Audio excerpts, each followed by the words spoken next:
லக்ஷ்மிபுரம் அப்படிங்கிற ஊர்ல பழனி அப்படிங்கிற ஒரு விவசாயி இருந்தாரு. அவருக்கு 100 ஏக்கர் பூமி, பசுமாடுங்க, சொத்து நிறைய இருந்துச்சு. ஆனாலும் அவரு ₹1 செலவு பண்ண கூட 1000 தடவை யோசிப்பாரு. அவங்க மனைவி பேரு காந்தம்மா. பாவம், அவங்க இருக்கிறத வச்சே வாழ்ற ஒரு மனுஷி. பழனி அவரு சம்பாதிச்ச பணம் எல்லாத்தையுமே தங்கமா மாத்தி யாருக்கும் தெரியாம எங்கேயாவது ஒளிச்சு வைக்கணும் அப்படின்னு நினைச்சுக்கிட்டு இருந்தாரு. அன்னைக்கு சாயந்தர நேரம் மெதுவா சூரியன் மறைஞ்சுக்கிட்டு இருக்கும்போது பழனி அவருடைய மனைவியான காந்தம்மா கூட வீட்டு திண்ணையில உட்காந்துக்கிட்டு இருந்தாரு. அப்ப விளக்குல எண்ணெய் ஊத்துற தன்னுடைய மனைவியை பார்த்து, ஏண்டி காந்தம், விளக்குக்கு எதுக்கு இவ்வளவு எண்ணெயை ஊத்திக்கிட்டு இருக்க? எண்ணெயை யாருன்னா இலவசமா கொடுக்கறாங்களா? சந்தையில இத்துனோண்டி எண்ணெய் எவ்வளவு விலை விற்கிதுன்னு உனக்கு தெரியாதுல்ல? எண்ணெய கொஞ்சம் பார்த்து பயன்படுத்து. ஐயோ ஐயோ, ஆரம்பிச்சிட்டீங்களா மறுபடியும் நீங்க? இங்க பாருங்க, இருட்டாச்சுன்னா வீட்டுக்குள்ள பூச்சி வருதா பொட்டு வருதா எதுவும் தெரிய மாட்டேங்குது. கொஞ்சமாவது எல்லாம் தெரியற அளவுக்கு வெளிச்சம் இருக்கணும் இல்லையா? புழு பூச்சை பார்க்க வெளிச்சம் எதுக்கு இருக்கணும்? உனக்கு கண்ணு இருக்குல்ல? அந்த நிலா வெளிச்சம் அவ்வளோ அழகா வீட்டுக்குள்ள வருது. இந்த வெளிச்சம் போதாதான் உனக்கு புழு பூச்செல்லாம் பார்க்க? அந்த திரிய கொஞ்சம் கீழே இழு. அதிகமா நெருப்பு எரிஞ்சா அதிகமா எண்ணெயா இழுக்கும். நீங்களும் உங்க கஞ்சத்தனமும் எரியுறது ஒரே ஒரு விளக்கு, அதுலயும் வெளிச்சம் சரியா வரக்கூடாதா? முந்தா நேத்து அந்த சுப்பையோட வீட்டு கல்யாணத்துக்கு எனக்கு ஒரு புது புடவையாவது வாங்கி கொடுத்தீங்களா? நான் கட்டிட்டு போன புடவை எவ்வளவு கிழிஞ்சிருந்துச்சு தெரியுமா? ஓஹோ, இப்ப புடவைக்காக சண்டை போட போறியா? ஏன் பழசெல்லாம் என்ன பண்ண போற? கொஞ்சோண்டு கிழிஞ்சா அதை தச்சு போட்டுக்கலாமே. பணத்தை பத்தி உனக்கு என்ன தெரியும்? அது லக்ஷ்மி தேவி. அதை செலவு பண்ணா லக்ஷ்மி தேவிக்கு கோபம் வந்துடும். அதை எடுத்து வச்சாதானே கஷ்ட காலத்துக்கு உதவியா இருக்கும். இந்த கஷ்ட காலத்துக்காக அந்த பணத்தை சேர்த்து வைக்கிறீங்கன்னு எனக்கு தெரியல. வயிறார சாப்பிட மாட்டீங்க, நல்ல துணியும் போட்டுக்க மாட்டீங்க. எல்லாத்தையும் எடுத்துக்கிட்டு சொர்க்கத்துக்கு தான் போறீங்க போல. வாய மூடு, நீ பொம்பளை. உனக்கு என்ன தெரியும் பணத்தோட மதிப்பு? ₹1 சம்பாதிக்க எவ்வளோ கஷ்டப்படுறோன்னு உனக்கு தெரியுமா? வாய மூடிக்கிட்டு உள்ள போ. கொஞ்ச நேரம் நான் இங்கேயே உக்காந்துக்கிட்டு இருக்கேன். காந்தம்மா கோவமா வீட்டுக்குள்ள போயிட்டாங்க. ராத்திரி நேரம் ஊர்ல எல்லாரும் தூங்குனாங்க. ஆனா பழனிக்கு தூக்கம் வரவே இல்லை. அவருடைய யோசனை எல்லாம் அவரு வீட்டுல இருக்கிற இரும்பு பெட்டியில தான் இருந்துச்சு. ஏன்னா அதுலதான் தங்க காசு வச்சிருந்தாரு. இந்த வீடு எங்க தாத்தா காலத்துல கட்டினது. வர வர வீடு ரொம்ப பழசாகுது. ஜன்னல் கம்பியும் சரியில்லை, துரு பிடிச்சிருக்கு. எவனாவது திருட வந்துட்டானா நான் சம்பாதிச்சது எல்லாமே போயிடுமே. இத காந்தம்மா கிட்ட சொன்னா அவ புரிஞ்சிக்க மாட்டா. அந்த தங்கம் என்ன என்னோட நகையான்னு கேப்பா.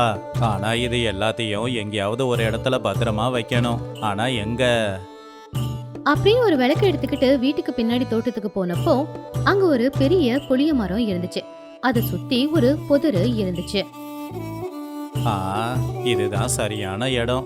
இங்க வச்சோம்னா யாருக்குமே தெரியாது. நாளைக்கு நாளும் நல்லா தான் இருக்கு. நல்ல நேரமா பார்த்து புதைச்சி வைக்க வேண்டியதுதான். அடுத்த நாள் காலையில பழனி வயலுக்கு போகாம வீட்டை சுத்தி சுத்தி வந்துகிட்டு இருந்தான். அப்போ பக்கத்து வீட்டு சுப்பையா பழனி வீட்டுல இருக்கிறத பார்த்து அங்க வந்து, என்னையா பழனி ஐயா, இன்னைக்கு வீட்லயே இருக்கீங்க போலயே. ஏன் உடம்புக்கு எதனா முடியலையா? ஆமா ஆமா, உடம்புக்கு முடியல சுப்பையா. அதான் இன்னைக்கு வீட்லயே ஓய்வெடுக்கலான்னு தங்கிட்டேன்ப்பா. என்னை பத்தி எல்லாம் நீ எதுக்கு யோசிக்கிற? உன் வேலையை போய் பாரு.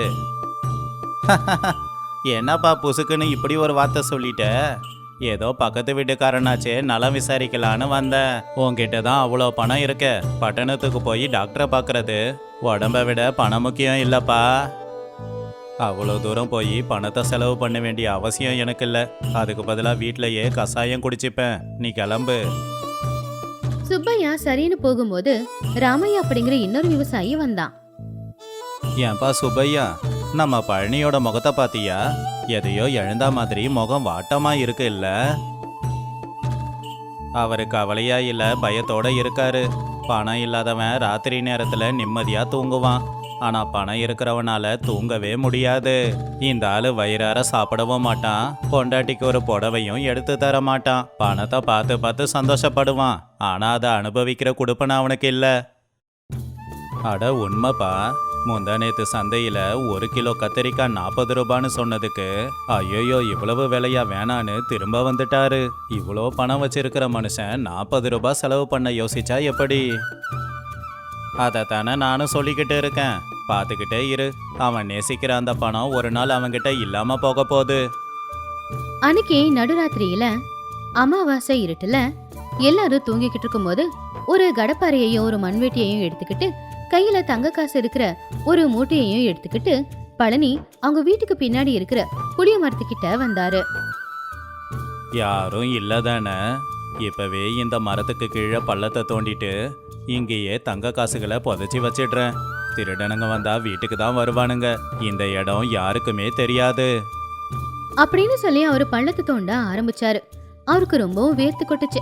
ஆனாலும் நிப்பாட்டல. கொஞ்ச நேரத்துல ஒரு பெரிய பள்ளத்தை தோண்டி அவர்கிட்ட இருக்கிற அந்த தங்க காசு இருக்கிற பைய அதுக்குள்ள போட்டாரு.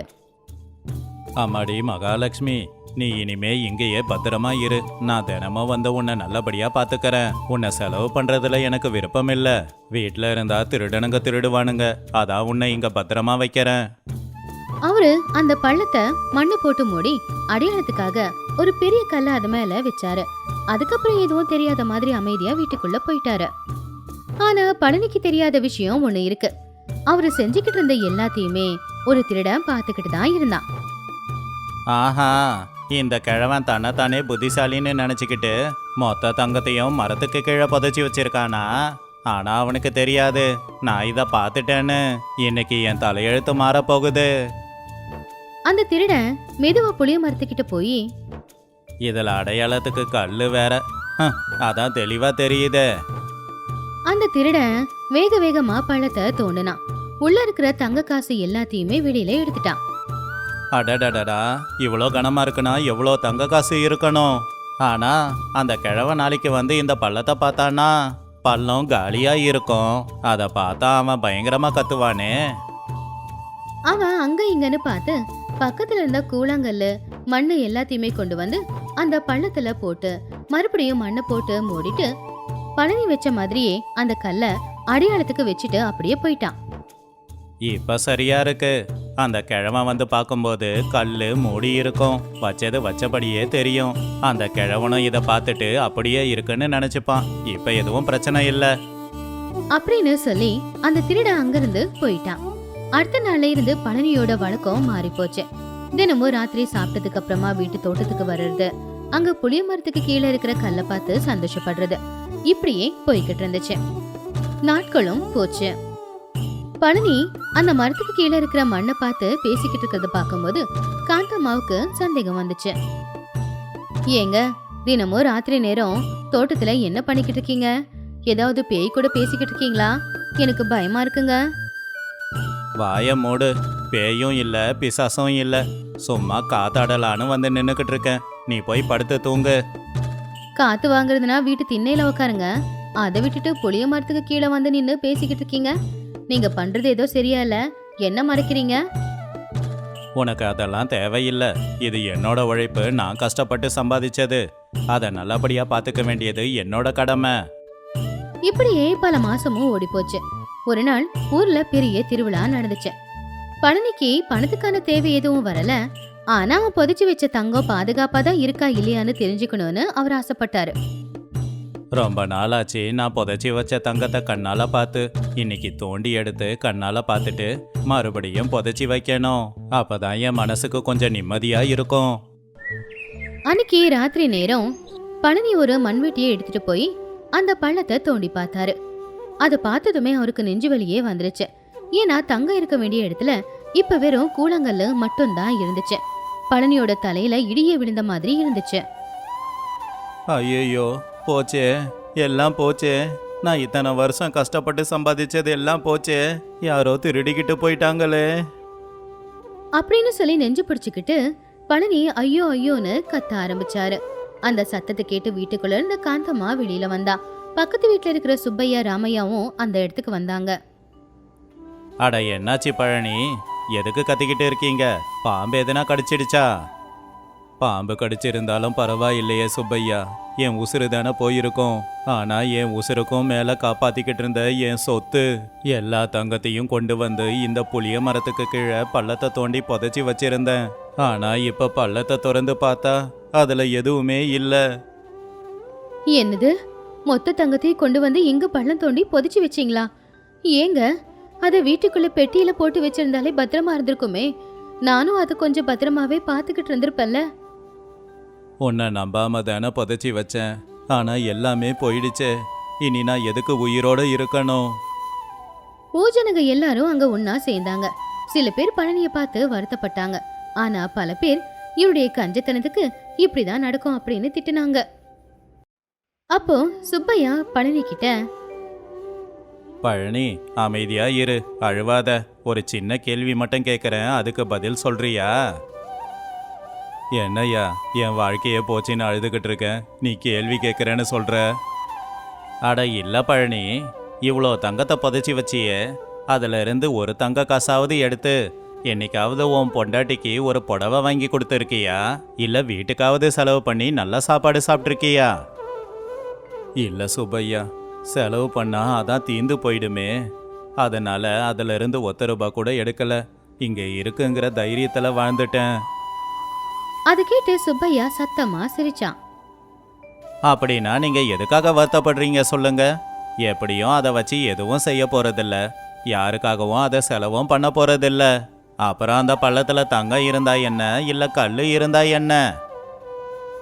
என்னடா இப்படி சொல்லிட்ட? தங்கம் தங்கம் தானே, கல்லு கல்லு தானே. அப்படி இருக்கும்போது ரெண்டும் எப்படி ஒன்றாகும்? அட அப்படி இல்லைங்க பழனி, அந்த தங்கத்தை நீங்க என்ன பண்ண போறீங்க? இப்படியே பாதுகாப்பா வச்சுக்க போறீங்க. அது யாருக்கும் பயன்பட போறதும் கிடையாது. அப்படி இருக்கும்போது அந்த திருடன் அவனுக்கு பயன்படும்னு எடுத்துக்கிட்டு இதுல குழாங்கல்ல போட்டு நிரப்பி வச்சிருக்கான். அந்த தங்கத்தை எப்படி பார்த்துக்கிட்டு இருந்தீங்களோ, குழாங்கல்லையும் தங்கம்னு நினைச்சு பார்த்துக்கிட்டே இருங்க. அதனால தான் உங்களுக்கு எந்த பயனும் இல்லையே. சுப்பையா சொல்றது உண்மைதானே பழனி? நீ அதை எடுத்து செலவு பண்ண போற, இல்லை யாருக்காவது கொடுக்க போற அப்படின்னா நீ வருத்தப்படுறதுல நியாயம் இருக்கு. நீ புதைச்சி வச்சுட்டு பார்த்து பார்த்து தானே வாழ போற. இப்போவும் இந்த கல்லை புதைச்சி வச்சுட்டு தங்கம் இருக்கிறதா நினச்சிக்கிட்டு நம்பிக்கையோடவே வாழ்ந்துக்கிட்டு இரு. அந்த தங்கம் உனக்கு தான் பயன்படாது. பாத்தீங்களாங்க எல்லாரும் என்ன சொல்றாங்கன்னு? இருக்கும்போதே அதை நீங்க அனுபவிச்சிருந்தா நிம்மதியாவது வாழ்ந்திருப்போம் இல்லையா? இப்ப யாருக்கு இல்லாம போயிடுச்சே. பழனி அமைதியா நின்னுக்கிட்டு இருந்தாரு. சுப்பையா ராமையா சொன்னது அம்பு மாதிரி அவருடைய நெஞ்சில குத்திக்கிச்சு. உண்மைதானே, இருக்கும்போது அதை செலவு பண்ண மனசு வரல. இப்ப கையில இருந்தாலும் அதை செலவு பண்ண போறதும் கிடையாது. அப்புறம் அது இருந்தாலும் ஒண்ணுதான், இல்லைனாலும் ஒண்ணுதான் அப்படின்னு நினைச்சதும் தான் பழனிக்கு அவர் செஞ்ச தப்பு புரிஞ்சுது. உண்மைதான் சுப்பையா, நல்ல பாடத்தை கற்றுக் கொடுத்துருக்க. நாம் கஷ்டப்பட்டு சம்பாதிக்கிறது நம்ம செலவுக்கு போக மிச்சத்தை எடுத்து வைக்கலாம். ஆனால் நாம் சந்தோஷமாக வாழாமல் பணத்தை மட்டும் எடுத்து வச்சுக்கிட்டே இருந்தா இப்படி தான் கடைசியில் எதுவும் இல்லாமல் நிற்கணும்னு கற்றுக்கிட்டேன். அப்பாடா சந்தோஷம், போனது போச்சு விடுங்க. இப்போ உங்ககிட்ட இருந்த பெரிய வியாதி போயிருக்கே, இதுவே ரொம்ப சந்தோஷம். உங்கள் கஞ்சத்தனத்தை தான் சொல்கிறேன்.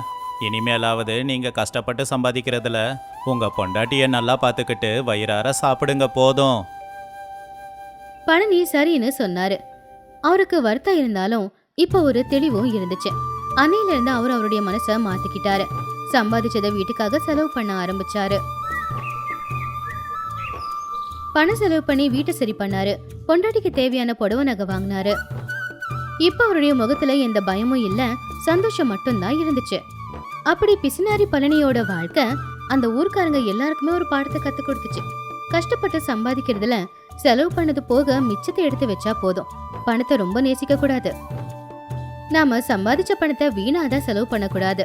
ஆனா அதுக்காக செலவே பண்ணாம அதை எடுத்து வச்சு அது யாருக்கும் பயனில்லாம போறதுக்கு நாம அனுபவிச்சு வாழ்க்கையை கொஞ்சமாவது சந்தோஷமா வாழ்ந்துட்டு போயிடலாம்.